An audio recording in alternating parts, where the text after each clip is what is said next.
আরো একবার Messi magic, আরো একটি ম্যাজিক্যাল ফ্রি কিক। বাম পায়ের নিখুঁত শটে ইন্টার মিয়ামিকে তিনি ছন্দে ফেরালেন, বুঝিয়ে দিলেন ফুরিয়ে যাওয়ার সময় আসেনি তার। ক্লাব বিশ্বকাপে তুলনামূলক শক্তিশালী পোর্তোর বিপক্ষে পিছিয়ে পড়েও জয় পেয়েছে ইন্টার মিয়ামি। টিম কম্বিনেশন নেই, সতীর্থদের মধ্যে বোঝাপড়ার অভাব, সব মিলিয়ে মিয়ামির হারটাই ছিল আকাঙ্ক্ষিত। কিন্তু যে দলে ফুটবল জাদুকর আছেন তাদেরকে হিসাবের বাইরে রাখার উপায় কি? পুরো ম্যাচ জুড়ে মেসি একাই দলকে টেনেছেন, তিনি গোল করেছেন, আবার গোলের সুযোগও সৃষ্টি করেছেন। 38 বছর বয়সে তার ফর্মটা অনেক তরুণ ফুটবলারের কাছে স্বপ্নের মতো।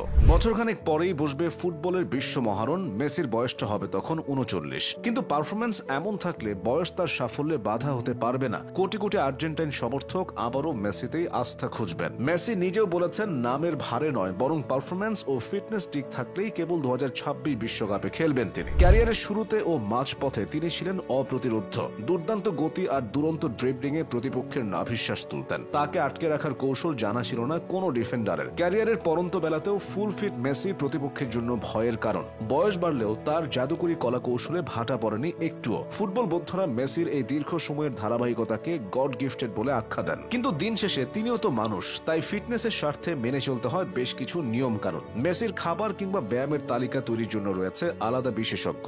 গণমাধ্যমের ভাষ্য অনুযায়ী মেসি ব্যায়ামের ক্ষেত্রে নিজের গতিশীলতা বাড়ানোকে সর্বোচ্চ গুরুত্ব দেন। তিনি কোমর এবং পায়ের জন্য আলাদা এক্সারসাইজ করেন। Pillar bridge front, lunges, hamstring stretches ও পিলার স্কিপস হলো তার নিয়মিত ব্যায়াম। তবে ট্রেনিং গ্রাউন্ডে তাকে মাঝে মধ্যে হার্ডল হপ ও স্প্লিট স্কোয়াটস এর মতো প্রচুর কষ্টসাধ্য ব্যায়ামও করতে দেখা যায়। খেলার মাঠে বল পায়ে মেসির যে টার্ন এবং ফ্লেক্সিবিলিটি দেখা যায় সেটি মূলত পিলার স্কিপ, স্কিপিং রোপস এবং নিয়মিত স্কোয়াট দেওয়ার ফসল। তবে বয়সের ছাপ চেহারায় যাতে না পড়ে সেজন্য তিনি অতিরিক্ত কসরত এড়িয়ে চলেন। গোল.com এর তথ্য অনুযায়ী ব্যায়ামের পর এই আর্জেন্টাইন তারকা শরীরে অতিরিক্ত পানির চাহিদা পূরণ করতে বেশ ঘন ঘন পানি পান করেন। নিজেকে ফিট রাখতে ব্যায়াম বাদেও খাবারের প্রতি আলাদা গুরুত্ব দেন মাঝ মাঠের এই জাদুকর। তিনি মাংস খেতে ভীষণ পছন্দ করেন। জাতিগতভাবে আর্জেন্টিনা এবং উরুগুয়ের মানুষরা মাংস খেতে পছন্দ করে, তিনিও সে স্বভাবের ঊর্ধ্বে নন। মেসির প্রথম পছন্দ রোস্টেড চিকেন। বার্সেলোনায় খেলাকালীন ক্লাবটির পক্ষ থেকে ভক্ত সমর্থকদের জন্য মেসির প্রিয় রোস্টেড চিকেনের একটি রেসিপিও প্রকাশ করা হয়েছিল।